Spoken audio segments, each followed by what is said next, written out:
സന്ധ്യാസമയം ദൈവവചനവുമായി നിങ്ങളുടെ മുൻപാകെ വീണ്ടും നിൽക്കുവാൻ കർത്താവ് ഒരുക്കിയ അവസരത്തിനായി ഞാൻ തിരുനാമത്തെ സ്തുതിക്കുന്നു. വന്നുകൂടിയിരിക്കുന്ന എല്ലാ പ്രിയപ്പെട്ടവർക്കും, വിശേഷാൽ വേദിയിലായിരിക്കുന്ന ബഹുമാന്യരായ കർത്തൃ ശുശ്രൂഷകന്മാർക്കും യേശുക്രിസ്തുവിന്റെ നാമത്തിൽ സ്നേഹവന്ദനം അറിയിക്കുന്നു. മഹാനായ ദൈവത്തിൻ്റെ തിരുസാന്നിധ്യം ഈ രാത്രിയിൽ നമ്മുടെ നടുവിലുണ്ട്. ദൈവത്തിന് സ്തോത്രം. നമ്മുടെ ഹൃദയ ദൃഷ്ടി കർത്താവായ യേശുവിൻ്റെ സന്നിധിയിൽ സമർപ്പിച്ചുകൊണ്ട് എന്നോട് സംസാരിക്കണമേ എന്നുള്ള പ്രാർത്ഥനയോടുകൂടെ ഇരിക്കുമെങ്കിൽ നിനക്ക് ഇന്ന് ഒരനുഗ്രഹം ലഭിക്കാതെ പോകയില്ല. ദൈവത്തിന് സ്തോത്രം. ആത്മീയ ജീവിതത്തിൽ ഉന്നതമായ നിലവാരത്തിലേക്ക് ഉയരേണ്ടതിന് തടസ്സമായി നിൽക്കുന്ന ശക്തി പാപത്തിന്റെ ശക്തിയാണെന്ന് കഴിഞ്ഞ രാത്രിയിൽ നാം ചിന്തിക്കുകയുണ്ടായി. പിറകോട്ട് പിടിച്ച് മനുഷ്യന്റെ ശരീരത്തെയും ആത്മാവിനെയും മനസ്സിനെയും നശിപ്പിക്കുന്ന പാപപ്രകൃതിയുടെ മേൽ വിജയം നേടുമെങ്കിൽ നിശ്ചയമായും വിജയകരമായിരിക്കും ക്രിസ്തീയ ജീവിതം. എന്നാൽ ഏറ്റുപറച്ചിലിൽ ആത്മാർത്ഥതയായിരിക്കണം. അധരചർവണത്തിൽ സൃഷ്ടാവ് തൃപ്തിപ്പെടുന്നില്ല. പാപം ചെയ്യുകയും ഞാൻ പാപം ചെയ്തു പോയി എന്ന് ഏറ്റുപറയുകയും ചെയ്താൽ പോരാ. ഉള്ളിന്റെ ഉള്ളറകളിലേക്ക് നോക്കുന്ന അത്യുന്നതന്റെ കണ്ണുകളുടെ മുൻപിൽ നിന്റെ നിലവിളി ആത്മാർത്ഥമായാൽ മാത്രമേ സ്വർഗത്തിൽ അംഗീകരിക്കപ്പെടുകയുള്ളൂ. പല ആളുകൾ ലംഘനങ്ങൾ ഏറ്റുപറഞ്ഞു, എന്നാൽ അനേകർക്കും പാപമോചനം ലഭിച്ചില്ല. തികഞ്ഞ ആത്മാർത്ഥതയിൽ ഏറ്റുപറഞ്ഞവർക്ക് മാത്രമേ തങ്ങളുടെ ലംഘനങ്ങൾക്ക് പരിഹാരം ലഭിച്ചുള്ളൂ. ഇതായിരുന്നു കഴിഞ്ഞ രാത്രിയിലെ നമ്മുടെ ചിന്താവിഷയം. അന്ധകാരത്തിന്റെ അധിപതിയായ പിശാചിന്റെ മേൽ നമുക്ക് എങ്ങനെ വിജയം നേടുവാൻ കഴിയും? സാത്താനാൽ ബന്ധിക്കപ്പെട്ട വ്യക്തികൾക്ക് എങ്ങനെ വിമോചനം ലഭിക്കുവാൻ കഴിയും? ഈ വിഷയത്തെക്കുറിച്ച് നാം തുടർന്ന് ചിന്തിക്കേണ്ടതിന് ആധാരമായി എല്ലാവരും വേദപുസ്തകം തുറക്കുകയും മത്തായി എഴുതിയ സുവിശേഷം 15-ാം അധ്യായം 21 മുതൽ 28 വരെയുള്ള വാക്യങ്ങൾ, മാത്യൂസ് ഗോസ്പൽ ചാപ്റ്റർ 15 21 to 28 വായിക്കാം. യേശു അവിടം വിട്ട് സോർ സീദോൻ എന്നീ പ്രദേശങ്ങളിലേക്ക് വാങ്ങിപ്പോയി. ആ ദേശത്ത് ഒരു കനാന്യ സ്ത്രീ വന്നു. അവനോട്, കർത്താവേ, ദാവീദ് പുത്രാ, എന്നോട് കരുണ തോന്നണമേ, എന്റെ മകൾക്ക് ഭൂതോപദ്രവം കഠിനമായിരിക്കുന്നു എന്ന് നിലവിളിച്ചു പറഞ്ഞു. അവൻ അവളോടൊരു വാക്കും ഉത്തരം പറഞ്ഞില്ല. അവന്റെ ശിഷ്യന്മാർ അടുക്കെ വന്നു. അവൾ നമ്മുടെ പിന്നാലെ നിലവിളിച്ചുകൊണ്ട് വരുന്നു, അവളെ പറഞ്ഞേക്കണമേ എന്ന് അവനോട് അപേക്ഷിച്ചു. അതിനവൻ, ഇസ്രായേൽ ഗൃഹത്തിലെ കാണാതെ പോയ ആടുകളുടെ അടുക്കലേക്കല്ലാതെ എന്നെ അയച്ചിട്ടില്ല എന്ന് ഉത്തരം പറഞ്ഞു. എന്നാൽ അവൾ വന്ന്, കർത്താവേ, എന്നെ സഹായിക്കണമേ എന്ന് പറഞ്ഞു അവനെ നമസ്കരിച്ചു. അവനോ, മക്കളുടെ അപ്പം എടുത്ത് നായ്ക്കുട്ടികൾക്ക് ഇട്ടുകൊടുക്കുന്നത് നന്നല്ല എന്ന് ഉത്തരം പറഞ്ഞു. അതിന് അവൾ, അതേ കർത്താവേ, നായ്ക്കുട്ടികളുടെ ഉടയവരുടെ മേശയിൽ നിന്ന് വീഴുന്ന നുറുക്കുകൾ തിന്നുന്നുണ്ടല്ലോ എന്ന് പറഞ്ഞു. യേശു അവളോട്, സ്ത്രീയെ, നിന്റെ വിശ്വാസം വലിയത്, നിന്റെ ഇഷ്ടം പോലെ നിനക്ക് ഭവിക്കട്ടെ എന്ന് ഉത്തരം പറഞ്ഞു. ആ നാഴിക മുതൽ അവളുടെ മകൾക്ക് സൗഖ്യം വന്നു. എല്ലാവരും നിങ്ങളുടെ കണ്ണുകളെ അല്പസമയം ദൈവസന്നിധിയിൽ അടച്ചുകൊണ്ട് അധരങ്ങളെ തുറന്ന് ദൈവത്തിന് സ്തോത്രം ചെയ്യാം. ഞങ്ങളുടെ സ്വർഗ്ഗസ്ഥ പിതാവേ, അങ്ങയുടെ തിരുസാന്നിധ്യം ഈ രാത്രി ഞങ്ങളുടെ നടുവിലുള്ളതിനാൽ ഞങ്ങൾ നിന്നെ സ്തുതിക്കുന്നു. ഞങ്ങളുടെ എല്ലാവരുടെയും കണ്ണ് നിന്നെ നോക്കി കാത്തിരിക്കുന്നു. തേനിലും തേൻകട്ടയിലും മാധുര്യമുള്ള വചനം, ഇരുവായുത്തരുടെ ഏതു വാളിനേക്കാളും മൂർച്ചയേറിയ വചനം, പാറയെ തകർക്കുന്ന ചുറ്റിക പോലെയുള്ള അവിടുത്തെ വചനം ഇന്ന് രാത്രി ഹൃദയാംഗമായി ഞങ്ങളോട് സംസാരിക്കണമേ. സകല മഹത്വം ഞങ്ങൾ തിരുമേനിക്ക് തരുന്നു. തിരുവെഴുത്തുകളെ തിരിച്ചറിയുവാൻ നിങ്ങളുടെ ബുദ്ധിയെ തുറക്കണമേ, യേശുക്രിസ്തുവിന്റെ നാമത്തിൽ തന്നെ. നമ്മുടെ കർത്താവായ യേശുക്രിസ്തുവിന്റെ ഐഹിക ജീവിതകാലത്ത് ഭൂതബാധയുള്ള ഒരു മകളെ അവളുടെ മാതാവിന്റെ നിലവിളിയും അപേക്ഷയും പരിഗണിച്ച് കർത്താവായ യേശുക്രിസ്തു സൗഖ്യമാക്കിയ വിവരം മത്തായി സുവിശേഷത്തിലും മർക്കോസിന്റെ സുവിശേഷത്തിലും രേഖപ്പെടുത്തിയിട്ടുണ്ട്. ലൂക്കോസിലും യോഹന്നാനിലും അത് കാണുന്നില്ല. എന്നാൽ യോഹന്നാന്റെ 1-ാം ലേഖനം 5:19 നാം ദൈവത്തിൽ നിന്നുള്ളവരെന്ന് നാം അറിയുന്നു, സർവ്വലോകവും ദുഷ്ടന്റെ അധീനതയിൽ കിടക്കുന്നു എന്നും 3-ാം അധ്യായം 8-ാം വാക്യത്തിൽ പിശാചിന്റെ പ്രവൃത്തികളെ അഴിപ്പാൻ തന്നെ ദൈവപുത്രൻ പ്രത്യക്ഷനായി എന്നും നമുക്ക് വായിപ്പാൻ കഴിയുന്നു. സകല ലോകവും ദുഷ്ടന്റെ അധീനതയിലായത് എന്തുകൊണ്ടാണ്? സർവശക്തനായ ദൈവം തന്റെ സാദൃശ്യത്തിലും സ്വരൂപത്തിലും മനുഷ്യനെ നിർമ്മിച്ച് സകലവും അവന്റെ കാൽ കീഴാക്കി ഏതേൻ തോട്ടത്തിൽ ഏക ചക്രാധിപതിയാക്കി നിയമിച്ചു. എന്നാൽ ദൈവത്തിന്റെ കൽപ്പന അവൻ ലംഘിച്ചു. അവൻ പിശാചിന്റെ ഇഷ്ടമനുസരിച്ചതോടുകൂടി ദൈവാധിപത്യത്തിൽ നിന്ന് മനുഷ്യൻ സാത്താന്റെ ആധിപത്യത്തിന്റെ കീഴിൽ അമർന്നുപോയി.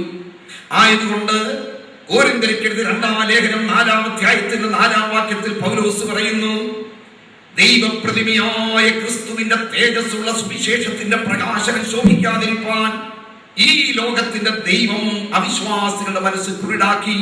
സാത്താന് കൊടുത്ത ഒരു പേരാണ് the God of this world, ഈ ലോകത്തിന്റെ ദൈവം. യോഹന്നാൻ 12 മുതൽ 16 വരെയുള്ള അധ്യായങ്ങൾ വായിച്ചാൽ പല പ്രാവശ്യം യേശു പിശാചിനെ സംബോധന ചെയ്യുന്നത് the Prince of this world, ഈ ലോകത്തിന്റെ പ്രഭു എന്നാണ്. ഈ ലോകത്തിന്റെ ദൈവമാണവൻ, ഈ ലോകത്തിന്റെ പ്രഭുവാണവൻ. മറ്റൊരു സംഭവത്തിലൂടെ നമ്മുടെ കർത്താവ് പരോക്ഷമായി കാര്യം സമ്മതിച്ചത് ഓർമ്മയുണ്ടോ? 40 നാൾ നീണ്ടു നിന്ന് ഉപവാസ പ്രാർത്ഥനയ്ക്ക് ശേഷം സാത്താൻ അവനെ പരീക്ഷിക്കുവാൻ വന്നു. പരീക്ഷകൾ 3 ആയിരുന്നു. അതിലൊന്ന്, അവനെ സകല ലോകവും അതിന്റെ മഹത്വവും കാണിച്ചിട്ട് സാത്താൻ യേശുവിനോട് പറയുന്നു, ഇവയൊക്കെയും ഇതിന്റെ മഹത്വവും എങ്കിൽ ഏൽപ്പിച്ചിരിക്കുന്നു. പ്രസ്താവനയുടെ 1-ാം ഭാഗം അതാണ്. 2-ാം ഭാഗം, നീ എന്നെ വീണ് ഒന്ന് നമസ്കരിച്ചാൽ ഇതൊക്കെ ഞാൻ നിനക്ക് തരാം. ഈ 2 പ്രസ്താവനയിൽ 1-ാം ഭാഗത്തെ പരാമർശിച്ച് നമ്മുടെ കർത്താവ് ഒരു വാക്കും പറയുന്നില്ല. കേട്ട ഭാവമേ കാണിച്ചില്ല. കേൾക്കാഞ്ഞത് കൊണ്ടല്ല, എല്ലാറ്റിനും എപ്പോഴും മറുപടി പറയാൻ പാടില്ല. ദൈവത്തിന് സ്തോത്രം.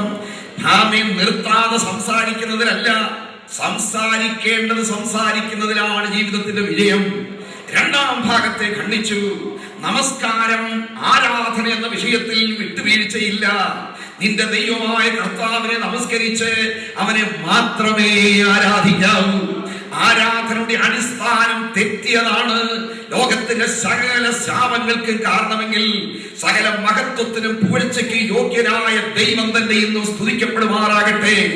ഉപകാരം ചെയ്ത ഏത് വ്യക്തിയോടും നന്ദിയുള്ളവരായിരിക്കണം. സൽഗുണങ്ങളിൽ വെച്ച് ഏറ്റവും വലിയത് കൃതജ്ഞതയാണ്.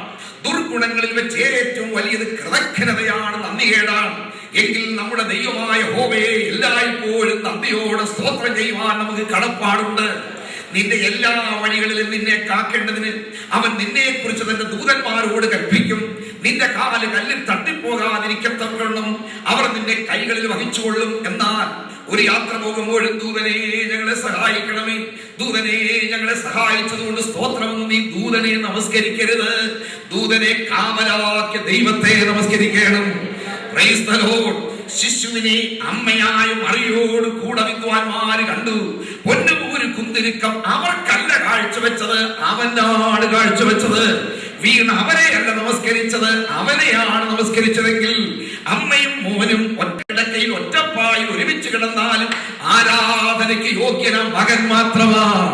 മറിയാതി മറിയത്തിനല്ല, ദൈവാതി ദൈവത്തിനാണ് സ്തോത്രം ചെയ്യേണ്ടത്. രാവിലെയും പകലും മുടങ്ങാതെ അപ്പവും ഇറച്ചിയും കൊണ്ടു കൊടുക്കുവാൻ ഒരു കാക്കയെ ദൈവം നിയോഗിച്ചുവെങ്കിലും ഏലിയാവ് അപ്പക്കഷ്ണങ്ങൾ വാങ്ങിയ ശേഷം എന്നനുമേ കാക്കയെ വാഴ്ത്തുക, എന്റെ സർവാന്തരംഗവുമേ അതിന്റെ വിശുദ്ധ ചുണ്ടുകളെ വാഴ്ത്തുക എന്ന് പറഞ്ഞില്ല. കാക്കകൾ വരും, കാക്കകൾ പോകും, കാക്കകളെ സ്തുതിക്കരുത്. അയച്ച ദൈവത്തിന് സ്തോത്രം ചെയ്യാം. ദൈവത്തിന് സ്തോത്രം. വ്യക്തിപൂജ, ദൂതപൂജ, കാക്കപൂജ, ശ്രേഷ്ഠ അതേ ഭൃത്യപൂജ, മറിയ പൂജ എല്ലാം വിട്ട് സ്വർഗത്തിലും ഭൂമിക്കും നാഥനായ നമ്മുടെ കർത്താവിന് സ്തോത്രം ചെയ്യുകയും ആരാധന എന്നുള്ള വിഷയത്തിൽ ഒരു വിട്ടുവീഴ്ച പോലും നീ കാണിക്കുവാൻ പാടില്ല. അങ്ങനെയുള്ള പ്രസ്ഥാനങ്ങളിൽ നിന്ന്, ആ ദൈവത്തിനല്ലാതെ വ്യക്തികളെ സ്തുതിക്കുന്ന പ്രസ്ഥാനത്തിൽ നിന്ന് വിട പറയേണ്ട ദിവസം അടുത്തുപോയി എന്ന് ഈ രാത്രി ദൈവം നിന്നോട് സംസാരിക്കുന്നു. എന്നാൽ 1-ാം ഭാഗം ഇവയൊക്കെ എങ്കിൽ ഏൽപ്പിച്ചിരിക്കുന്നു. അതിന് മറുപടി പറഞ്ഞില്ലെങ്കിലും അന്തരാത്മാവിൽ യേശു ഇങ്ങനെയാണ് മറുപടി പറയുന്നത് എന്ന് ഞാൻ കരുതുന്നു. സൃഷ്ടിയുടെ മണിമകുടമായ ആദാമിനെ തുടങ്ങി ചങ്ങലയാൽ ബന്ധിച്ച് നിത്യ നരകത്തിലേക്ക് കൊണ്ടുപോകുന്ന ദുഷ്ട പിശാചേ, ഇന്ന് നിന്റെ ആധിപത്യത്തിന്റെ കീഴിൽ ഈ ലോകം അമർന്നിരിക്കുന്നു എന്ന് എനിക്കറിയാം. ഈ പ്രശ്നത്തിന്റെ പരിഹാരത്തിനാണ് എന്റെ പിതാവ് എന്നെ അയച്ചിട്ടുള്ളത്. എന്നാൽ എന്റെ തല നിന്റെ മുൻപിൽ കുനിച്ചിട്ടത് വാങ്ങിക്കാനല്ല, നിന്റെ തലയെ തകർത്തിട്ട് വാങ്ങിപ്പോനാണ് ഞാൻ വന്നത്. ദൈവത്തിന്റെ സ്തോത്രം. Praise the Lord.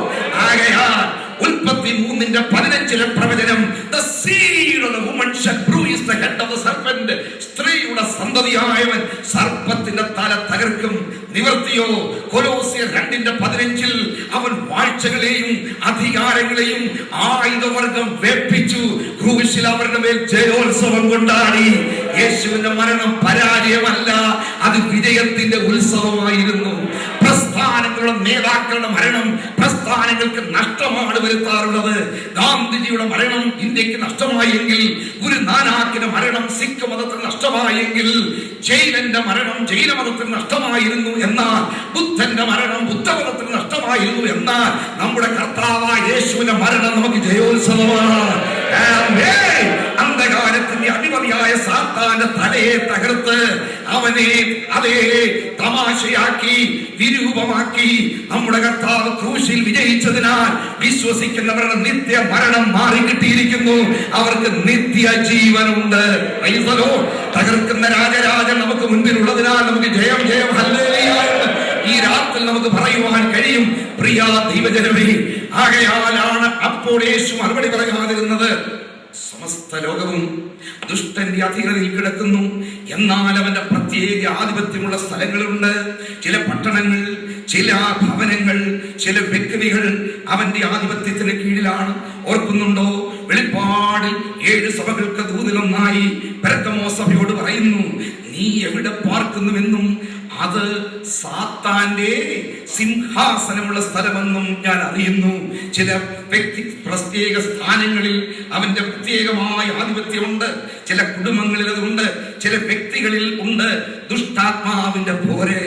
അങ്ങനെയുള്ള ഒരു ഭവനത്തിൽ നിന്ന് നോക്കൂ, ഒരു മാതാവ് നിലവിളിച്ചുകൊണ്ട് വരികയാണ്, കർത്താവേ, ദാവീദ് എന്നോട് കരുണയുണ്ടാകണമേ, എന്റെ മകൾക്ക് ഭൂതോപദ്രവം അതികഠിനമായിരിക്കുന്നു.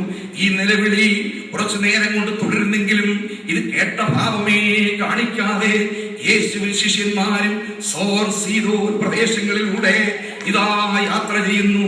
എന്തുകൊണ്ട് ഉടനെ അരുമനാഥനിൽ പ്രതികരിച്ചില്ല എന്ന് ഒരുപക്ഷേ നിങ്ങൾക്ക് തോന്നിയേക്കാം. നമ്മുടെ കർത്താവിന്റെ പ്രതികരണങ്ങൾ സ്വഭാവത്തിൽ എല്ലായിടത്തും എല്ലായ്പ്പോഴും ഒരുപോലെയല്ല പ്രതികരിക്കാറുള്ളത്. അന്നത്തെ സോഷ്യൽ ആൻഡ് കൾച്ചറൽ ബാക്ക്ഗ്രൗണ്ടിനെ ഇവിടെ പരിഗണിക്കുന്നതായി കാണാം. കാരണം പൊതുസ്ഥാനത്ത് വെച്ചൊരു സ്ത്രീയുടെ നിലവിളിയോ അതേ അപേക്ഷകളോ ന്മാരെന്ന് കേൾക്കുമായിരുന്നില്ല. പരസ്യ സ്ഥാനത്ത് വെച്ച് അവരുമായി സംസാരിക്കുമായിരുന്നില്ല. അതുകൊണ്ടാണ് ശമരിയക്കാരി സ്ത്രീയോട് യേശു നട്ടുച്ചയ്ക്ക് സംസാരിക്കുമ്പോൾ ഭക്ഷണം കൊള്ളുവാൻ പോയ ശിഷ്യന്മാർ മടങ്ങി വന്നിച്ചു. അപ്പോൾ അവൻ സ്ത്രീയോട് സംസാരിക്കാൻ ആശ്ചര്യപ്പെട്ടു എന്ന് യോഹന്നാൻ 4 എഴുതിയിരിക്കുന്നത്. കാരണം സ്ത്രീ സ്വാതന്ത്ര്യമർഹതി, സ്ത്രീക്ക് സ്വാതന്ത്ര്യമില്ല എന്ന് പൊതുവേ മതേ ധരിച്ചിരുന്ന ഒരു കാലം ആ പട്ടണത്തിലും ആ വിശ്വാസമാണ് നിലവിലിരുന്നത്. 3 അടിമത്വ ചങ്ങലകളിൽ സ്ത്രീജനത്തെ ബന്ധിച്ചിരുന്ന കാലം. എങ്ങനെയെന്നാൽ ഒരു പെൺകുഞ്ഞ് ജനിച്ചാൽ അവളെ വിവാഹം കഴിപ്പിക്കുന്നത് വരെ അപ്പന്റെ അടിമ, വിവാഹം കഴിപ്പിച്ചാൽ ഭർത്താവിന്റെ മരണം വരെ ഭർത്താവിന്റെ അടിമ, ഭർത്താവ് മരിച്ചാൽ പിന്നെ പിള്ളാരുടെ അടിമ. ആദ്യം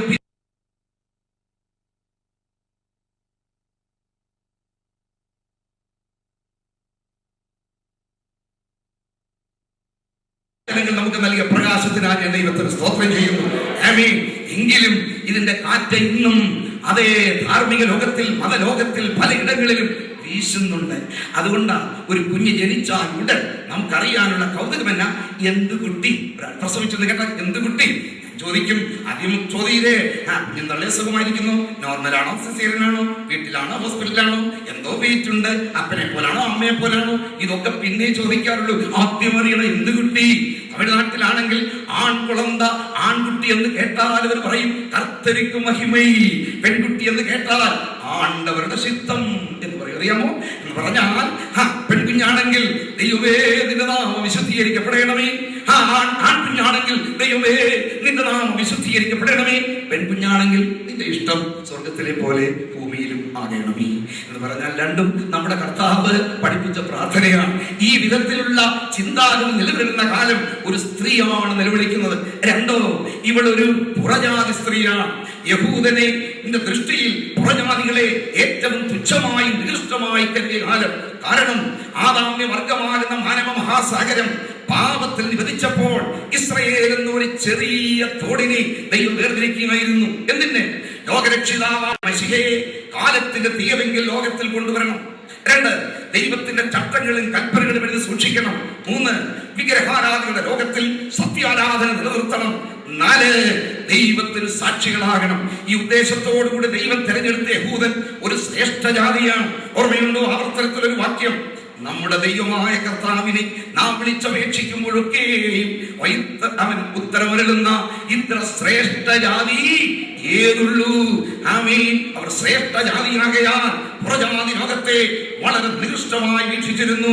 ദൈവരാജ്യം ഞങ്ങളുടേത്, സ്വർഗരാജ്യം ഞങ്ങളുടേത്, മശിഹാജനം ഞങ്ങളുടേത്, വാഗ്ദത്തങ്ങളും അവകാശങ്ങളും ഞങ്ങളുടേത്, തിരുവചനം ഞങ്ങളുടേത്. പിന്നെ എന്തിന് പുറജാതികൾ? നരകത്തിലെ കെടാത്ത തീയിൽ വിറകുകളായി എരിയേണ്ടതിന് അവരെ നിർമ്മിച്ചു എന്നുള്ള ചിന്തയായിരുന്നു അവനുള്ളത്. അതുകൊണ്ടാണ് ദാവീദിനെ ഒരിക്കൽ ചൂട് പിടിച്ചത്.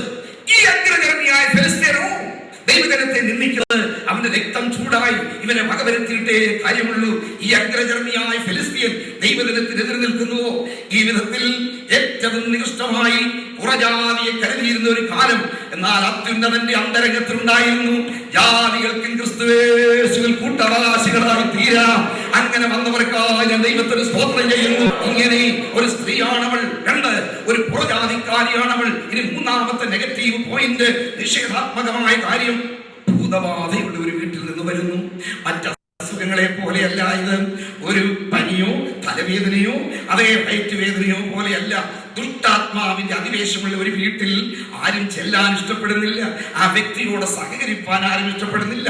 കാരണം എന്താ? ചിലപ്പോൾ കണ്ണു മുഴപ്പിച്ച് കാണിക്കുന്നു, അതേ ചിരിക്കുന്നു, ചിലപ്പോൾ കരയുന്നു, നിലത്ത് വീണു ഉരുളുന്നു, ചിലപ്പോൾ വെള്ളത്തിൽ കണ്ടാൽ ചാടാൻ തോന്നിക്കുന്നു, തീ കണ്ടാൽ ചാടാൻ തോന്നിക്കുന്നു, കണ്ണു മുഴപ്പിച്ച് കാണിക്കുന്നു, പല്ല് തേക്കുന്നില്ല, കുളിക്കുന്നില്ല, എണ്ണ പുരട്ടുന്നില്ല, തലമുടിയിൽ എണ്ണയില്ല. അതിങ്ങനെ തിരിഞ്ഞും പിരിഞ്ഞും ഒക്കെ വല്ലാതെ നോക്കുമ്പോൾ അയലത്തെ കുഞ്ഞുങ്ങളോട് പറയും, മക്കളെ ആ വീട്ടിൽ പോകരുത്, ആ കുഞ്ഞിനോട് കളിക്കരുത്, ആ കുട്ടിയുടെ അടുക്കൽ പോകരുത്. എല്ലാവരും ദൂരവേ നിൽക്കുന്നു. സഞ്ചാരികളെ നോക്കിക്കൊണ്ട് ചിലർ പുച്ഛിക്കുന്നു. വല്ലവർക്കും ഭ്രാന്ത് വന്നാൽ കാണുന്നവർക്കൊരു ഇഷ്ടമാണ്. എന്നാൽ ഒരു കാര്യം ഓർക്കണം, പെറ്റ അമ്മയ്ക്ക് മാത്രമേ ഇതിന്റെ വേദന മനസ്സിലാക്കുവാൻ കഴിയുള്ളൂ. ഇതിന്റെ വേദന മനസ്സിലാക്കുവാൻ കഴിയുള്ളൂ. അങ്ങനെ ദുഷ്ടാത്മാവിന്റെ ആ അധിവേശമുള്ള ഒരു ഭവനത്തിൽ നിന്നാണ് ഇവൾ വരുന്നത്. ഇനി ആ അടുത്തതായ ഒരു പ്രശ്നം, ഈ പാരഗ്രാഫിൽ ഇവളുടെ പിതാവിനെ നാം കാണുന്നില്ല, മാതാവിന്റെയോ പിതാവിന്റെ ബന്ധുക്കളെ കാണുന്നില്ല, ജ്യേഷ്ഠത്തിമാരെ നാം കാണുന്നില്ല, ആങ്ങളമാരെ കാണുന്നില്ല. ദുഃഖം പങ്കുവെക്കുവാൻ മറ്റാരും സഹകരിക്കുന്നില്ല. ഏറിയ ദുഃഖത്തിലൂടെ കടന്നു പോകുമ്പോൾ ഷെയർ ചെയ്യൂ. സന്താപം പകർന്നാൽ കുറയും, സന്തോഷം പകർന്നാൽ കൂടും. Now she is all alone crying. അവൾ ഒറ്റയ്ക്ക് നിലവിളിക്കുകയാണ്, കർത്താവേ, ദാവീദ് പുത്രാ, എന്നോട് കരുണ തോന്നണമേ. നിലവിളിയോടുകൂടെ നടക്കുന്നു. സ്വന്തക്കാരുടെ ആരുടെയും സഹകരണമില്ലാത്തവൾ.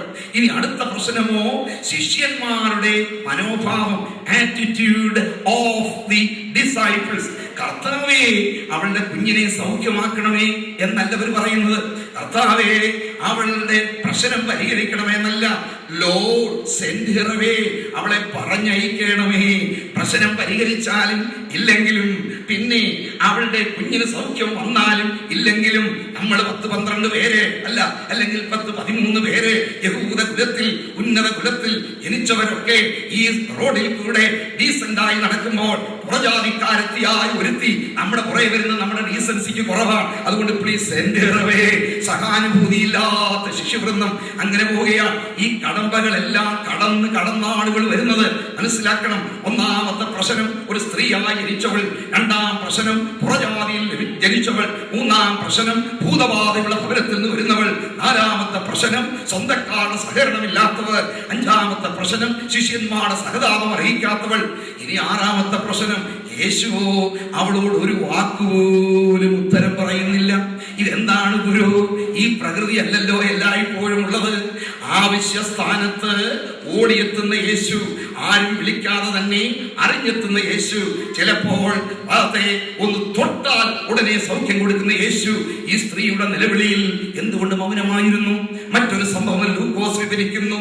നൈൽ പട്ടണത്തിലെ വിധവയുടെ ഏകജാതനായ മകൻ മരിക്കുമ്പോൾ അവിടെ ആരും ചെന്ന് വിളിച്ചതല്ല.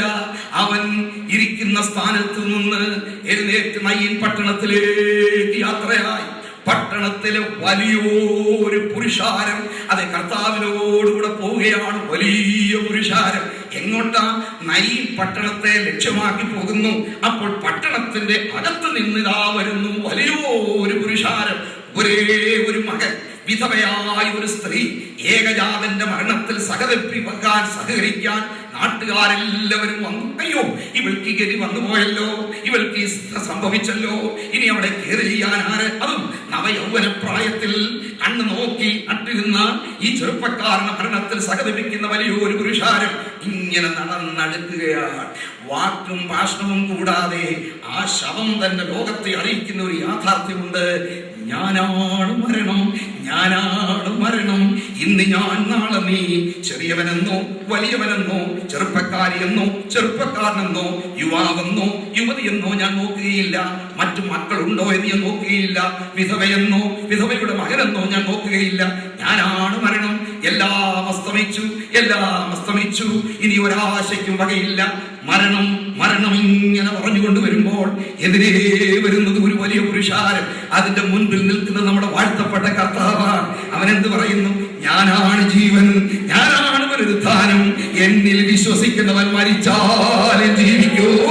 ഹല്ലേലൂയ! എന്നിൽ വിശ്വസിക്കുന്നവൻ മരിച്ചാലും ജീവിക്കും. ഞാനാണ് ജീവജലദായകൻ, ഞാനാണ് ജീവന്റെ അപ്പം, ഞാനാണ് ജീവൻ. മരണം മരണം കരാളഹസ്തങ്ങളുമായി മുന്നോട്ട് പട്ടണത്തിന് പുറത്തേക്ക് വരുമ്പോൾ ജീവൻ ജീവൻ ജീവൻ ഇതാ ആ സമീപത്തോട് ആ പട്ടണത്തിന് ബാധിക്കുന്നു. ജീവനും മരണവും തമ്മിൽ ഏറ്റുമുട്ടി ജീവദായകൻ മരണത്തെ തോൽപ്പിച്ചു കൈകൊടുത്തു. വിജയശ്രീലാളിതനായി മഞ്ചം തൊട്ടു മരിച്ചവനേറ്റു. ആ യേശുവിനെ ഇന്ന് രാത്രി നമുക്ക് ആരാധിക്കാം. ആരാധനയ്ക്ക് യോഗ്യം. അങ്ങനെ മരണത്തെ ജയിച്ച ജയവീരൻ മരണം വന്ന വഴിയെ തന്നെ ജീവദായകൻ വന്നു. ജീവദായകൻ മരണത്തെ കീഴ്പ്പെടുത്തി. ഇത്ര വേഗം ചെയ്തെങ്കിലും ഇവിടെ മറ്റൊരു സ്ത്രീയോടുള്ള ബന്ധത്തിൽ ഈ രീതിയല്ല അവലംബിക്കുന്നത്. ഇന്ന് രാത്രിയിൽ ഇവിടെ നിൽക്കുന്ന, ഇവിടെ ഇരിക്കുന്ന സകല ദൈവജനത്തോടും ഞാനൊരു കാര്യം ഓർപ്പിക്കട്ടെ. നമ്മുടെ കർത്താവ് പ്രാർത്ഥനയ്ക്ക് മറുപടി നൽകുന്നത് എപ്പോഴും ഒരേ രീതിയിലല്ല. നമ്മുടെ ദൈവം സ്വർഗത്തിലുണ്ട്. അവൻ തനിക്ക് ഇഷ്ടമുള്ളതൊക്കെ ചെയ്യുന്നു. എന്നാൽ അതിനൊക്കെ ഒരു കാരണം ഉണ്ടായിരിക്കും. ദൈവത്തിന് സ്തോത്രം. 3 തരത്തിലാണ് പ്രാർത്ഥനയുടെ മറുപടി. Number 1, immediate reply. 2, delayed reply. 3, apply, no reply, but for a better result. ചില പ്രാർത്ഥനയ്ക്ക് പ്രാർത്ഥിച്ച് കഴിഞ്ഞാൽ ഉടൻ കണ്ണു തുറക്കുകയും മറുപടി ലഭിക്കുകയും ചെയ്യും. എന്നാൽ ചില പ്രാർത്ഥനയ്ക്ക് നീ എത്ര കരഞ്ഞാലും അതിനൊരു അവധി വെച്ചിട്ടുണ്ട്. അതുവരെ വെയിറ്റ് ചെയ്തേ തീരും. 3, നീ പ്രാർത്ഥിച്ചതിന് മറുപടി കിട്ടുകയില്ല. പക്ഷെ ചോദിച്ചതിലും നനച്ചതിലും അത്യന്തം പരമായി നീ പ്രതീക്ഷിക്കാത്ത ഒരു വഴി തുറന്ന് നിന്റെ വേദനകളെ പരിഹരിപ്പാൻ അവൻ ശക്തനാണ്. ദൈവത്തിന് സ്തോത്രം. അതിന്റെ 480 പ്രവാചകന്മാർ ഒരുമിച്ച് നിൽക്കുമ്പോൾ പ്രവാചകൻ അടുത്തു വരുന്നു. അബ്രഹാമിന്റെയും ഇസ്ഹാക്കിന്റെയും യാക്കോബിന്റെ ദൈവമേ, ഇസ്രായേലിൽ നീ ദൈവമെന്നും ഈ ചെയ്തതൊക്കെ നിന്റെ ഇഷ്ടപ്രകാരം ചെയ്തുവെന്നും ഇപ്പോൾ വെളിപ്പെട്ട് വരട്ടെ. പ്രാർത്ഥിച്ചു, വായടച്ചു, കണ്ണു തുറന്നു, സ്വർഗവും തുറന്നു, സ്വർഗത്തിൽ തീ ഇറങ്ങി. അതാണ് ഇമ്മീഡിയറ്റ് റിപ്ലൈ. ദൈവത്തിന് സ്തോത്രം. എന്നാൽ ആ തീയുടെ ചൂട് ആറുന്നതിന് മുൻപേ അതേ ദൈവദാസൻ അടുത്ത അധ്യായത്തിൽ പ്രാർത്ഥിക്കുന്നു. ഇപ്പോൾ മതി യഹോവേ, എന്റെ പ്രാണനെ എടുത്തുകൊള്ളണമേ. Application number 2, transfer with promotion. Application rejected. തന്റെ കണ്ണു തുറക്കുമ്പോൾ സ്വർഗത്തിലായിരിക്കണം. ഇല്ല മോനെ, നിന്റെ ശുശ്രൂഷ തീർന്നിട്ടില്ല, ഇനി ദൂരെ യാത്ര ചെയ്യുവാനുണ്ട്. ആമേൻ. അങ്ങനെ അവന്റെ നിരാശ മാറ്റി അവൻ അപേക്ഷിച്ച് കൊടുത്തില്ല. ദീർഘനാളുകൾ ജീവിച്ചിരുന്ന് അത്ഭുതങ്ങളും അടയാളങ്ങളും താൻ ചെയ്ത് ഇസ്രായേലിന്റെ ദൈവത്തെ മഹത്വപ്പെടുത്തിയ ആ ദൈവഭൃത്യൻ ശുശ്രൂഷ തികഞ്ഞപ്പോൾ ഇതാ യോർദാൻ നദിയുടെ കരയ്ക്ക് നിൽക്കുന്നു. ആ സമയത്ത് ശുശ്രൂഷ തീർന്നു. അടുത്തയാളിനെ പുതപ്പ് ഏൽപ്പിക്കുവാനുള്ള സന്നാഹങ്ങളെല്ലാം ആയിക്കഴിഞ്ഞു. സ്വർഗം തുറന്നു. ചുഴലിക്കാറ്റിൽ അവൻ മേലോട്ട് പൊങ്ങുമ്പോൾ പഴയ നിരാശയുടെ പ്രാർത്ഥന അവൻ ഓർത്ത് കാണും. അവൻ ഇങ്ങനെ പറഞ്ഞുകൊണ്ട് പൊങ്ങിയെന്ന് ഞാൻ വിശ്വസിക്കുന്നു. കർത്താവേ, പ്രാർത്ഥന കേൾക്കാഞ്ഞതുകൊണ്ട് സ്തോത്രം, പ്രാർത്ഥന കേൾക്കാഞ്ഞതുകൊണ്ട് സ്തോത്രം, പ്രാർത്ഥന കേൾക്കാഞ്ഞതുകൊണ്ട് സ്തോത്രം. നീ ചോദിച്ചതിലും നനച്ചതിലും അത്യന്തം പരമായ നന്മ നിനക്ക് വേണ്ടി ദൈവം കരുതിയിട്ടുണ്ട്. അനുഭവിക്കുന്ന ദൈവങ്ങൾക്കായി സ്തോത്രം ചെയ്യും. ചിലപ്പോൾ പ്രാർത്ഥിച്ചത് തന്നെ കിട്ടും. പക്ഷേ ഒരു സമയം വരെ വെയിറ്റ് ചെയ്യണം. അമ്മച്ചി അടുക്കളയിൽ ആഹാരം പാചകം ചെയ്യുമ്പോൾ പിഞ്ചോമന മോള് 1-1.5 വയസ്സ് പ്രായമുള്ളവൾ ഇടഞ്ഞിടം ചെന്ന് അവൾക്ക് പാത്രം വേണ്ട, വെജിറ്റബിൾ വേണ്ട, അവൾക്ക് വേണ്ടത് കത്തിയാണ്. കത്തി. അയ്യോ, എന്റെ പൊന്നുമോൾ 21-ാം നൂറ്റാണ്ടിൽ എന്റെ കുഞ്ഞുങ്ങളുണ്ടല്ലോ, ഇന്ന് ആ മോളെ കത്തി എന്ന് ഏതെങ്കിലും അമ്മ പറയാറുണ്ടോ? പറഞ്ഞെങ്കിൽ അവൾ രണ്ടാനമ്മയാണ്. എന്നാൽ യഥാർത്ഥ അമ്മയോ എപ്പൗട്ടേ തിരിഞ്ഞ് കുഞ്ഞിനെ ഒരു കൈ കൊണ്ട് മാറ്റി മാറ്റി മാറ്റി മറ്റേ കൈ കൊണ്ട് അതേ ജോലി ചെയ്യാൻ തുടങ്ങുന്നു. എത്ര കരഞ്ഞാലും തോളെ കൂടെ കയറിയാലും കൊടുക്കാത്തത് അമ്മയ്ക്ക് സ്നേഹമില്ലാഞ്ഞത് കൊണ്ടല്ല, സ്നേഹമുള്ളത് കൊണ്ട് തന്നെയാണ്. എന്നാൽ വർഷം 10 കഴിഞ്ഞു, മോൾക്ക് വയസ്സ് 12. ഗസ്റ്റ് വീട്ടിൽ വരുന്നുണ്ട്. അമ്മ അടുക്കളയിൽ കയറി. അപ്പോൾ കുഞ്ഞൊന്ന് വന്ന് ഹെൽപ്പ് ചെയ്താൽ കൊള്ളാമെന്നുണ്ട്. അമ്മ വിളിയാണ്, ഷാൻഡി മോളെ, ഷൈനി മോളെ. അവള് ആ വീട്ടിലും ഇല്ലേ, ആ ഡിസ്ട്രിക്റ്റിലും ഇല്ല, സ്റ്റേറ്റിലും ഇല്ലയോ. എവിടാ ഉള്ളത്? ആസ്തോത്തി കമ്പ്യൂട്ടർ മുറിക്കകത്തുണ്ട്. അവൾ ഇങ്ങനെ ഇമെയിൽ അയച്ചും ഇമെയിൽ വായിച്ചും ഫീമെയിൽ കുടുങ്ങിക്കിടക്കുകയാണ്. അപ്പോഴാണ് അമ്മയ്ക്ക് ദേഷ്യം വന്ന് അങ്ങോട്ട് ചെന്ന് ഇയർമെയിലെ പിടിച്ചു കൊടുക്കരുത്. അമ്മയെ പിടിച്ച് മര്യാദയ്ക്ക് കത്തി കൊടുക്കുന്നതും ഈ അമ്മയാണ്. ബുദ്ധിയുള്ളവർ ഇത് ഗ്രഹിക്കട്ടെ. ഇന്ന് രാത്രി നേരത്തെ കരഞ്ഞ് നിലവിളിച്ച് അപേക്ഷിച്ച അപേക്ഷയ്ക്ക് കൊടുക്കാത്ത കത്തി ഇന്ന് കൊടുക്കാൻ കാരണം അന്ന് കൊടുത്തെങ്കിൽ അവരുടെ കൈ മുറിക്കുമായിരുന്നു. ഇന്നോ എന്റെ കുഞ്ഞിനത് കൈകാര്യം ചെയ്യുവാൻ പ്രായപൂർത്തിയായി. ദൈവത്തിന് സ്തോത്രം ചെയ്യാം. നീ ചോദിച്ച കാര്യങ്ങൾ അല്പം താമസിച്ചാലും വെയിറ്റ് ചെയ്യൂ. പ്രാർത്ഥന നിർത്താതിരിക്കുന്നുവെങ്കിൽ അത്യുന്നതന്റെ കരങ്ങൾ തക്ക സമയത്ത് നീ കാണും. അവനായി കാത്തിരിക്കുന്ന ദൈവമക്കൾ ഭാഗ്യശാലികളാണ്. പ്രാർത്ഥിക്കുന്ന ഹൃദയം സ്വസ്ഥതയുള്ളതായിരിക്കും. നിങ്ങളുടെ ആവശ്യങ്ങൾ സ്തോത്രത്തോടെ ദൈവത്തോട് അറിയിക്കൂ. എന്നാൽ സകല ബുദ്ധിയെയും കവിയുന്ന ദൈവിക സമാധാനം നമ്മുടെ ഹൃദയങ്ങളെയും നിലവുകളെയും ക്രിസ്തുയേശുവിൽ കാക്കും. ദൈവത്തിന് സ്തോത്രം ചെയ്യുന്നു. അങ്ങനെയെങ്കിൽ അല്പസമയത്തെ മൗനത, കർത്താവിന്റെ മൗനത പരാജയമല്ല. എപ്പോഴും സംസാരിക്കുന്നല്ല, ചിലപ്പോൾ മൗനമായിരിക്കുന്നത് വലിയ വിജയത്തിന്റെ ലക്ഷണമായിരിക്കും. 50-ാം സങ്കീർത്തനം നോക്കിയാൽ കാണാം, അതിന്റെ ആരംഭത്തിൽ ദൈവം ഹോവയായി ദൈവം വിളിക്കുന്നു. ആകാശത്തെ അവൻ വിളിക്കുന്നു. സൂര്യന്റെ ഉദയം മുതൽ അസ്തമാനം വരെ വിളിക്കുന്നു. നിർത്താതെ വിളി. കുറച്ചങ്ങോട്ട് ചെല്ലുമ്പോൾ സങ്കീർത്തനത്തിൽ കാണാം, നീ ഇരുന്ന് നിന്റെ സഹോദരന് വിരോധമായി സംസാരിക്കുന്നു, കള്ളനെ കണ്ടാൽ അനുകൂലപ്പെടുന്നു, വ്യഭിചാരികളോട് പങ്കുകൂടുന്നു. ഇതൊക്കെ നീ ചെയ്തു, ഞാനോ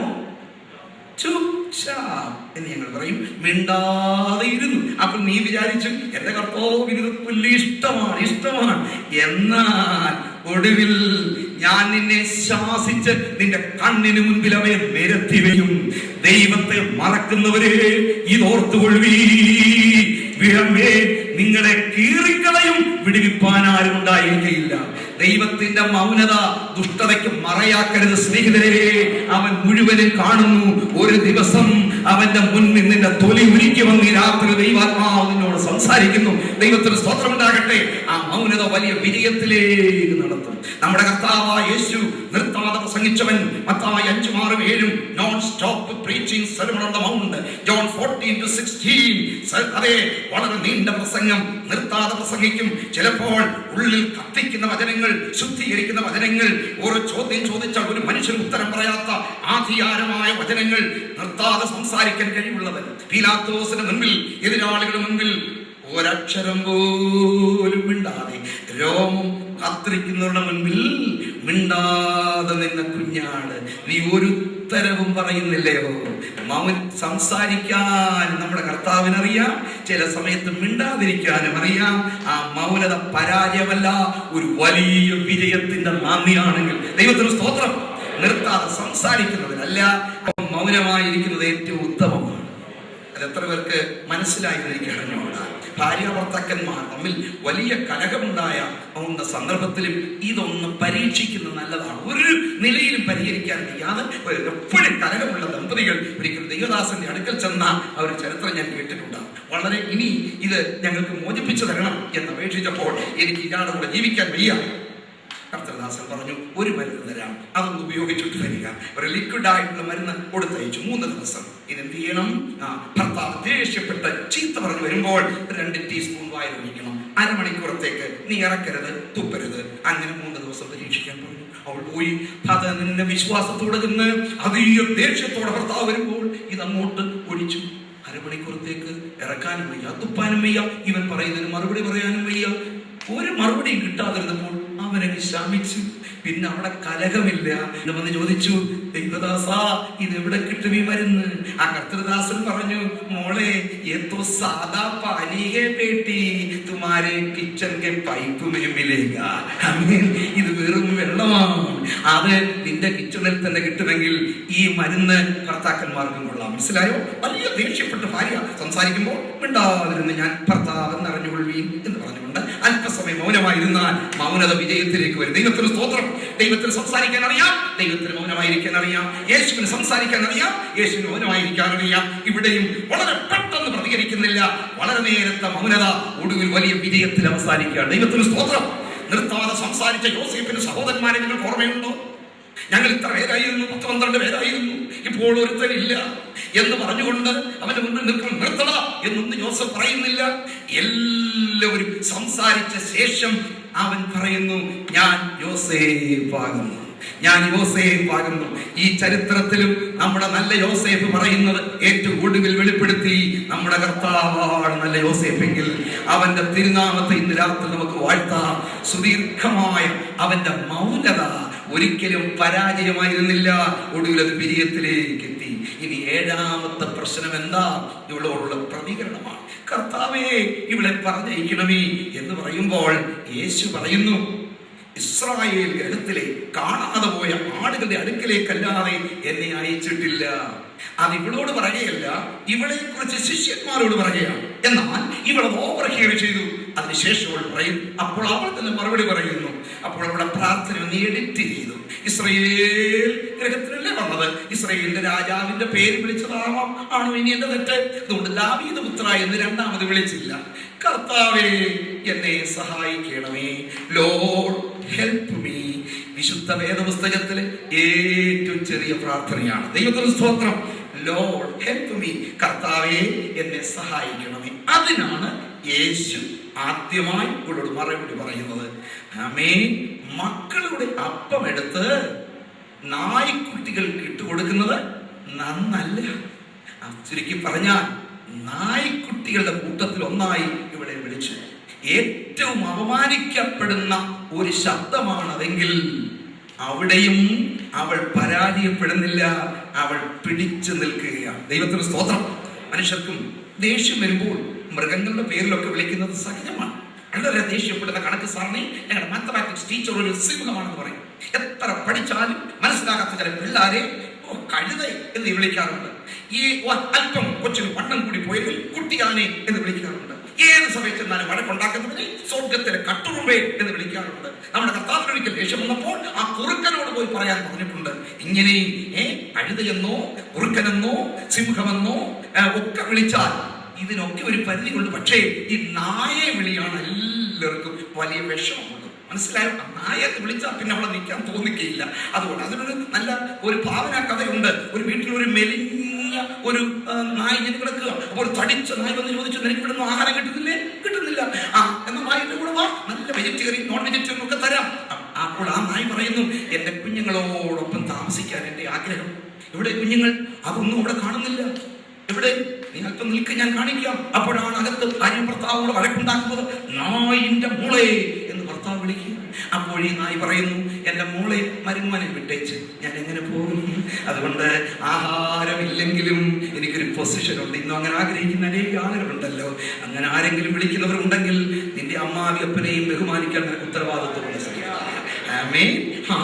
അത് മനസ്സിലാക്കി മാത്രമേ ഇങ്ങനെയുള്ള ഭാഷ ഉപയോഗിക്കാവൂ. എന്നാൽ ജീവന്റെ ഉടയവൻ ഒരർത്ഥത്തിൽ പറയുന്നു, മക്കളുടെ ഒപ്പമെടുത്ത് നായ്ക്കുട്ടികൾക്ക് ഇട്ടുകൊടുക്കുന്നത് ഉചിതമല്ല.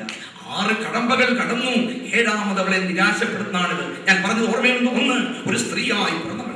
2, പുറജാതിയിൽ പിറന്നവൾ. 3, ഭൂതം കയറി വീട്ടിൽ നിന്ന് വരുന്നവൾ. 4, സ്വന്തക്കാരാൽ ധരിക്കപ്പെട്ടവൾ. 5, ശിഷ്യന്മാരാൽ സഹതാപം അറിയിക്കാത്തവൾ. 6, ദീർഘനേരത്തെ മൗനതയെയും അപജ്ഞിച്ചുകൊണ്ട് ഇത്രയും നേരം വെയിറ്റ് ചെയ്തിട്ട് 7ാമത്തെ പ്രശ്നം നായ്ക്കുട്ടിയോട് അവളെ ഉപമിച്ചു.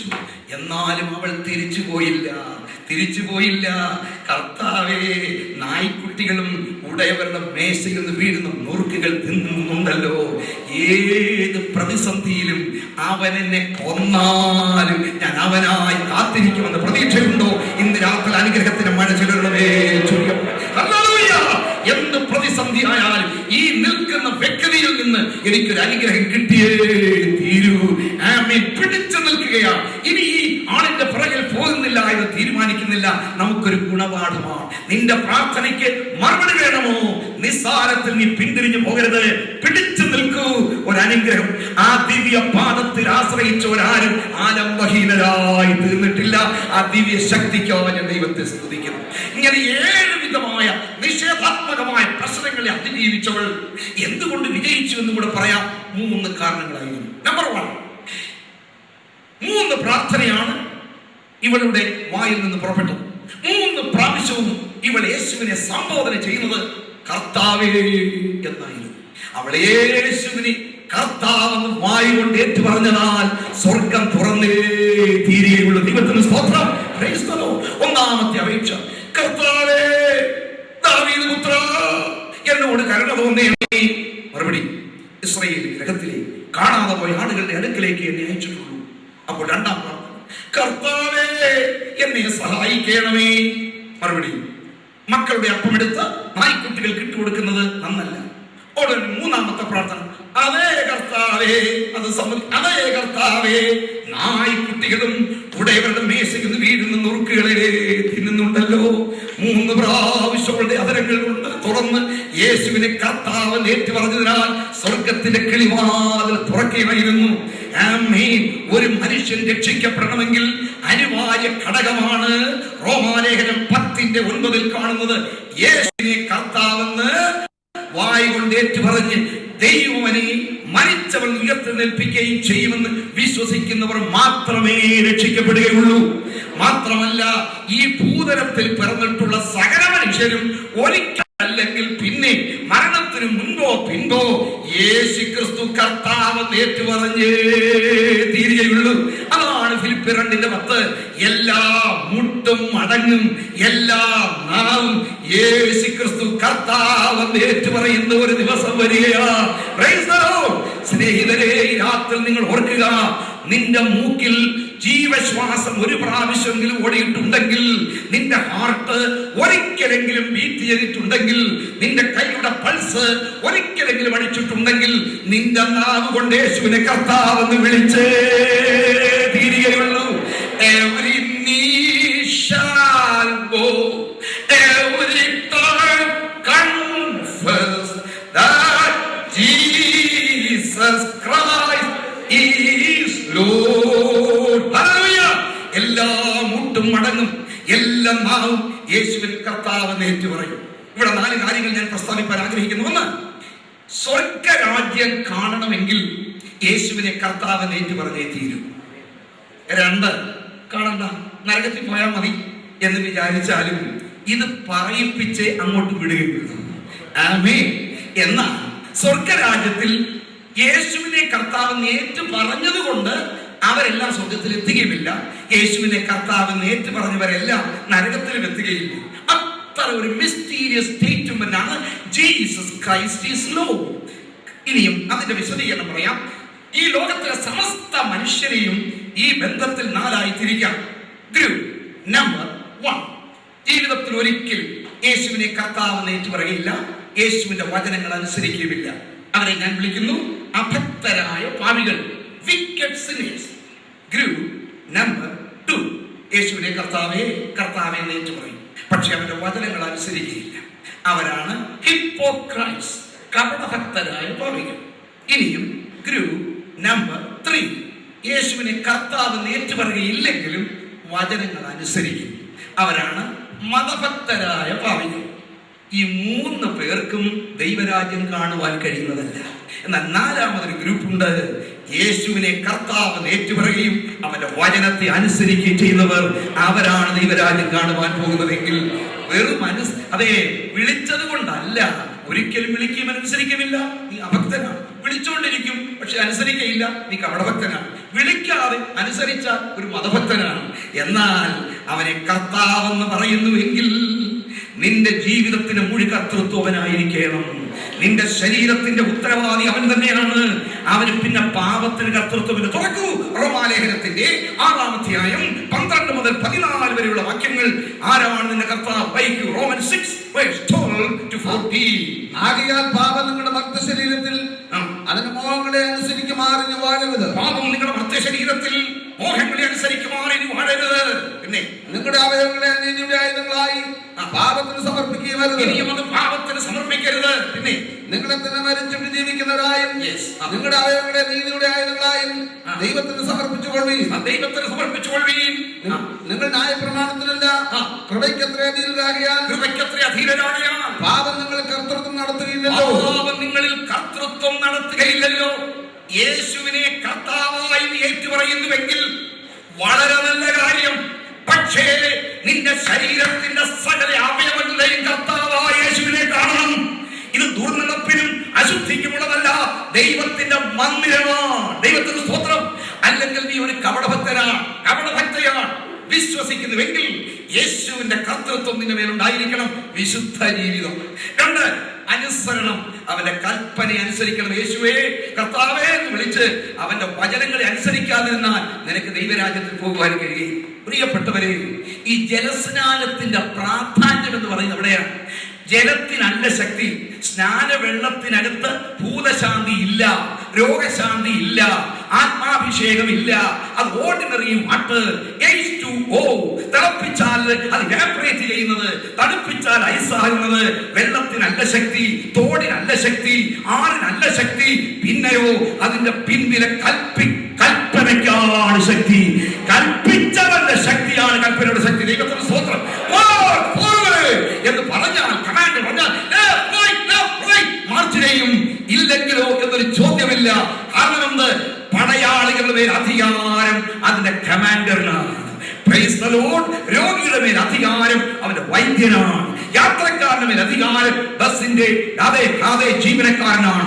എന്നാൽ വിദ്യാർത്ഥിയുടെ മേൽ അധികാരം അധ്യാപകനാണെങ്കിൽ സമസ്ത ലോകത്തിന്റെയും സകല ജനത്തിന്മേലും അധികാരം യേശുക്രിസ്തുവിനാണെങ്കിൽ യേശുവിന്റെ വിനയമായ അപേക്ഷയല്ല സ്നാനം. Water baptism is not a suggestion, not an option, not a proposal. It is the commandment of the Lord of Lords and the King of Kings. അനുസരിച്ചവർക്കാണ് ദൈവത്തെ സ്തുതിക്കുന്നു. അവനോടുകൂടെ മരിച്ചു, അവനോടുകൂടെ അടക്കപ്പെട്ടു, ഉയർത്തെഴുന്നേറ്റു. വെള്ളത്തിനും തോടിനുമല്ല ശക്തി, അതിന്റെ പിൻപിലെ ശക്തിയെ കൽപ്പനയ്ക്കാണെങ്കിൽ യേശുവിന്റെ കർത്താവാണോ? അവന്റെ കൽപ്പന ചോദ്യം ചെയ്യാതെ അനുസരിപ്പാൻ നിനക്ക് കടപ്പാടുണ്ട്. നിന്റെ സമ്പത്തിന്റെ ഉടമസ്ഥൻ അവൻ തന്നെയാണ്.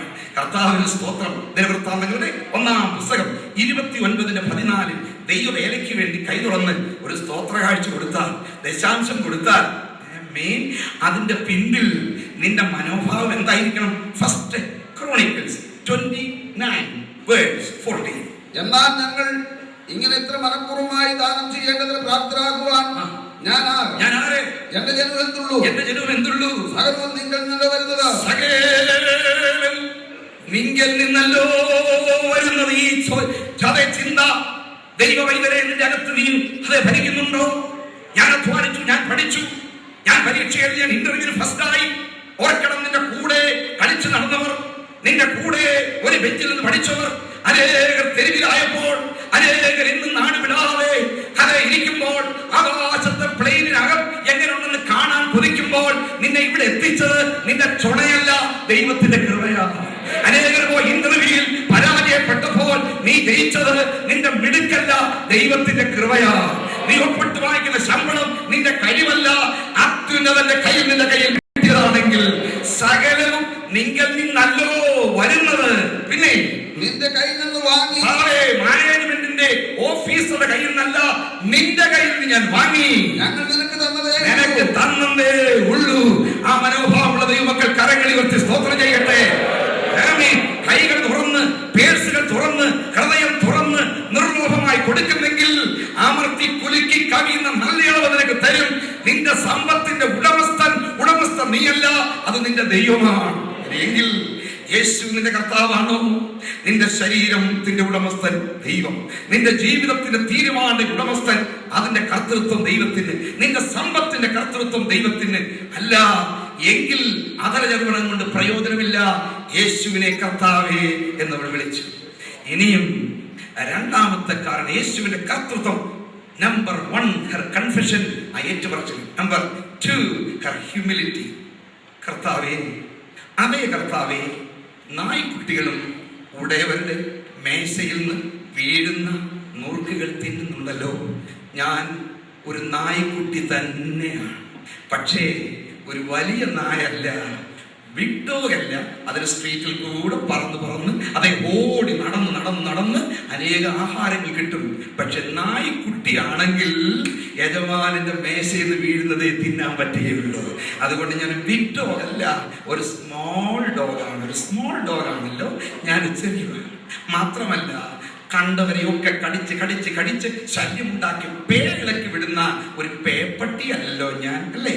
മാഡ് ഡോഗ് അല്ല, ഒരു മീക്ക് ഡോഗാണ്. പിന്നെ അതെ, ആ കള്ളനെയും കവർച്ചക്കാരെയും കടന്നു പിടിച്ച് കൊണ്ടുവന്ന് അതേ തെളിവെടുക്കുന്ന മണപ്പിച്ച് പോകുന്ന പോലീസ് ഡോഗിന്റെ കൂട്ടത്തിലുമല്ല ഇവൾ. ഞാൻ പോലീസ് ഡോഗ് അല്ലല്ലോ, ഒരു പൊളൈറ്റ് ഡോഗാണ്. ഇനി 59 സങ്കീർത്തനത്തിലുണ്ടല്ലോ, നായ വെറുതെ കുറച്ചുകൊണ്ട് നടക്കുന്നു, കുറച്ചിട്ട് നടക്കുന്നു, തൃപ്തിയായില്ലെങ്കിൽ സന്ധ്യ വരെ കാത്തിരിക്കുന്നു. സ്ട്രീറ്റിൽ കൂടെ നടക്കുന്ന ഒരു സ്ട്രീറ്റ് ഡോഗ് അല്ല ഞാൻ, ഒരു പെറ്റ് ഡോഗാണ്. ദൈവത്തിന് സ്തോത്രം ഉണ്ടാകട്ടെ. മനസ്സിലായോ? പിന്നെ നിരപരാധിയായ ലാസറിന് വ്രണം വെക്കാനും വന്നു. നക്കി അവനെ പിന്നെ വ്രണം നക്കി തൃപ്തിപ്പെടുന്ന നായല്ല, എന്റെ ഉടയവന്റെ മേശയിൽ നിന്ന് കിട്ടുന്നത് മാത്രം എനിക്ക് മതി. ദൈവത്തിന് സ്തോത്രം. ഞാനൊരു മാഡ് ഡോഗ് അല്ല. ശേഷമായി ഒരു ചെറിയ നായ പോലെ താഴ്ത്തുമോ? നമ്മുടെ കർത്താവ് നിഗളികളോട് എതിർത്ത് നിൽക്കുന്നു. താഴ്മയുള്ളവർക്ക് അവൻ കൃപ നൽകുന്നു. Praise God. ആരോടും നിനക്ക് പുകഴുവാൻ ഒന്നുമില്ല. മുഷ്ടി ചുരുട്ടി പല്ല് കടിച്ച് മസിൽ കാണിച്ച് ഇങ്ങനെ നിന്നുകൊണ്ട് ചോദിക്കും, ഞാൻ ആരാം നിനക്ക് അറിയാമോടോ?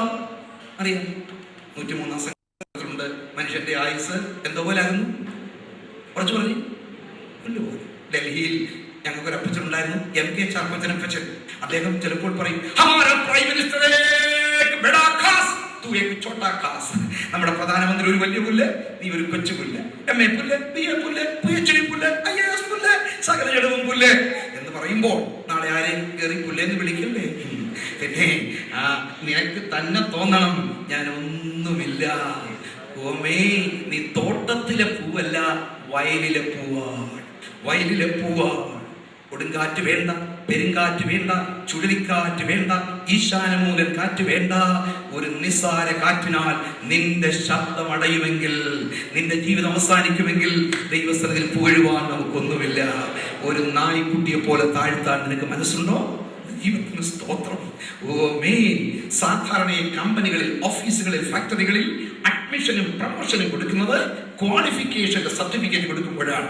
എക്സ്പീരിയൻസ് സർട്ടിഫിക്കറ്റ്, എഡ്യൂക്കേഷൻ ക്വാളിഫിക്കേഷൻസ്, ഇങ്ങനെ യോഗ്യതയുടെ സർട്ടിഫിക്കറ്റ് കൊടുക്കുമ്പോൾ അതിന് പ്രൊമോഷൻ, സ്ഥാന ആരോഹണം ലഭിക്കും.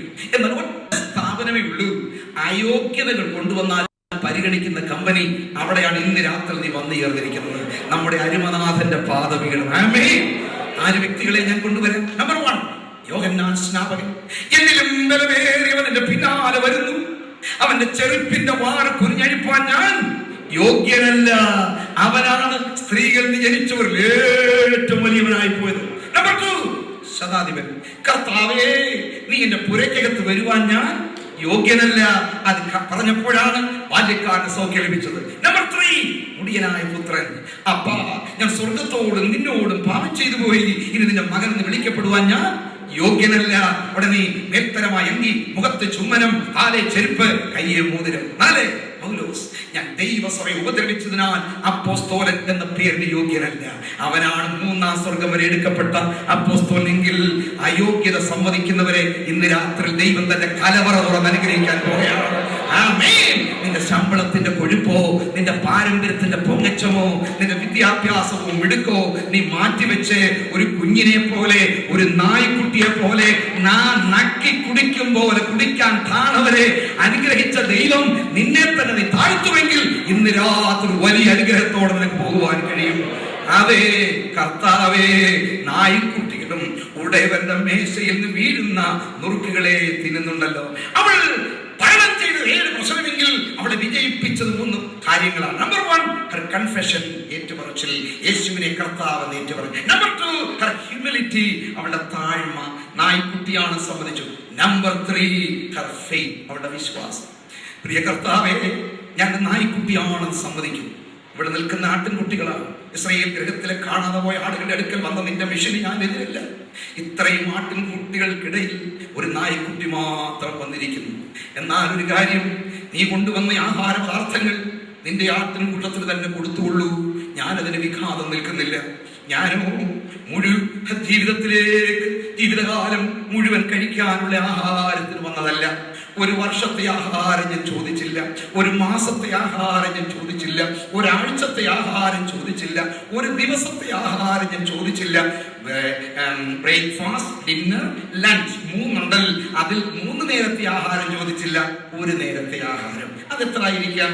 ഒരമ്മ യോഗത്തിന് പോയ കുഞ്ഞിന്റെ കയ്യിൽ കെട്ടിപ്പൊതിഞ്ഞു കൊടുത്ത പൊതിയുടെ അപ്പത്തെ ഓർമ്മയുണ്ടോ? 5 അപ്പമാണ്. ഈ 5 അപ്പവും ഞാൻ ചോദിച്ചില്ല, ഒരപ്പം. അത് മുഴുവനും എനിക്ക് വേണ്ട, അത് മുഴുവനും എനിക്ക് വേണ്ട. കുഞ്ഞുങ്ങൾ ഈ അപ്പത്തിന്റെ നുറുക്കുകൾ തിന്നുകൊണ്ടിരിക്കുമ്പോൾ എതിർച്ചയാ മേശയുടെ താഴെ വീഴുന്ന ചില നുറുക്കുകളുണ്ട്. ആ നുറുക്കുകൾ നായ്ക്കുട്ടികൾ വന്ന് തിന്നും. പക്ഷേ നായ്ക്കുട്ടികൾ ഇവിടെ വന്നിട്ടില്ലല്ലോ, ഒരു നായ്ക്കുട്ടിയല്ലേ വന്നുള്ളൂ. അതുകൊണ്ട് എനിക്ക് നുറുക്കുകൾ വേണ്ട, ഒരു നുറുക്ക് മാത്രം തന്നാ മതി. എന്റെ കുഞ്ഞിന്ന് എഴുന്നേൽക്കുമെന്ന് ഞാൻ വിശ്വസിക്കുന്നു. ദൈവത്തിന് സ്തോത്രം. എന്താണ് ഈ നുറുക്ക്? എന്താണ് ഈ നുറുക്ക്? എന്താണ് ഈ അപ്പക്കഷ്ണം?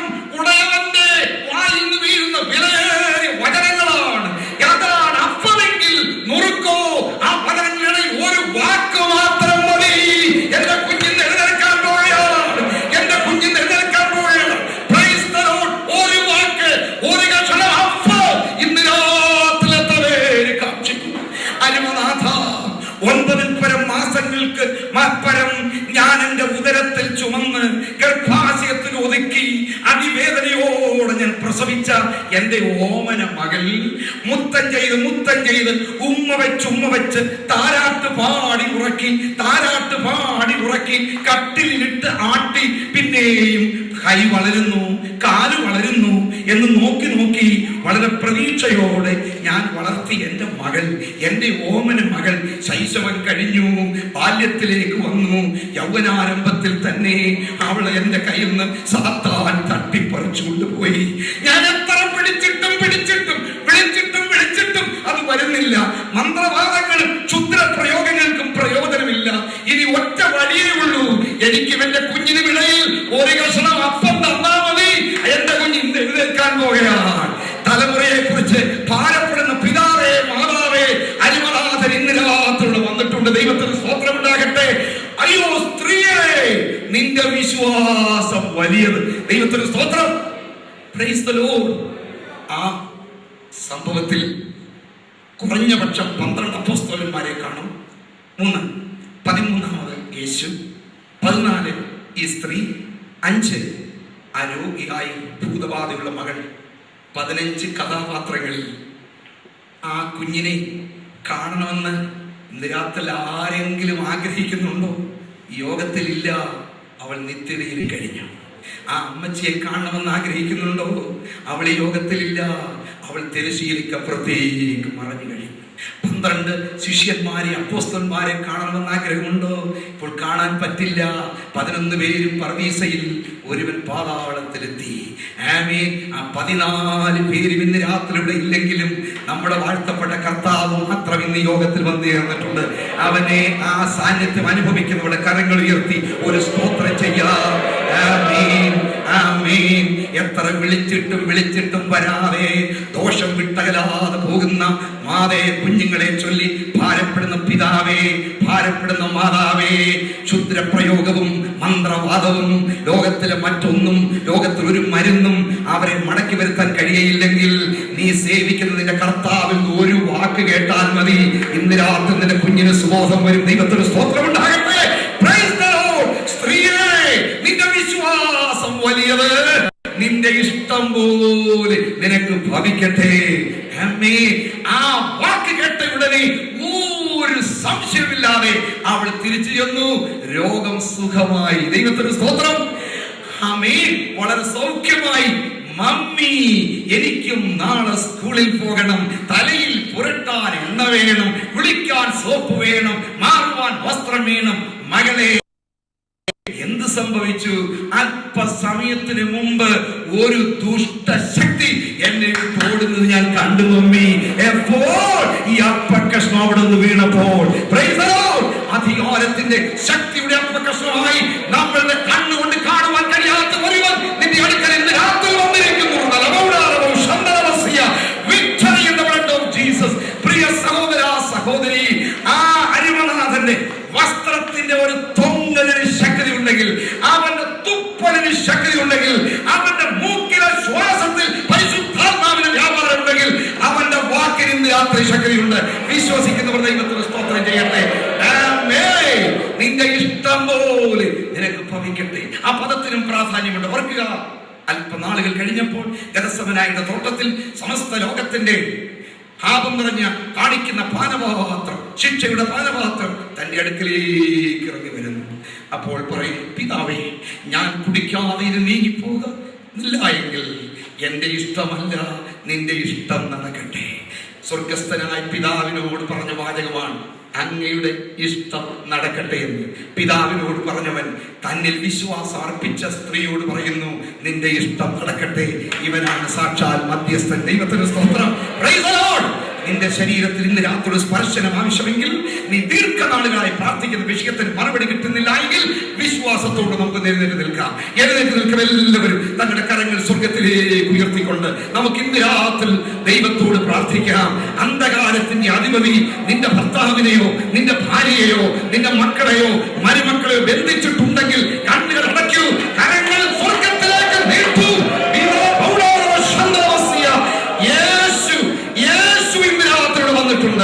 അരിയടിച്ചു വരുന്ന ആഴിയിൽ തിരമാലകൾ തള്ളി തള്ളി കയറുമ്പോൾ അവൻ പറയുന്നു, കാറ്റേ അടങ്ങൂ, കടലേ ശാന്തമാകൂ. ആ ഒരു കഷണം അപ്പത്തിന്റെ മുന്നിൽ ആ കടൽ മുഴുവനും അടങ്ങിയെങ്കിൽ ഇന്ന് രാത്രി അവനെ കാണാൻ നിന്റെ അന്തരംഗത്തിലെ കണ്ണ് തുറക്കട്ടെ, തുറക്കട്ടെ, തുറക്കട്ടെ. ഇന്ന് രാത്രി അപ്പക്കഷണം ഭയന്നുകൊണ്ടിരിക്കുന്നു. അത്ഭുതമാണ് യേശുവിന്റെ നാമം. അത് കുരുടന്റെ കണ്ണ് തുറക്കും, ഭൂതങ്ങൾ വിട്ടുടൻ പോകും. ദൈവത്തിന് സ്തോത്രം. ആ നിൽപ്പിൽ നിന്നുകൊണ്ട് യേശുവേ, യേശുവേ.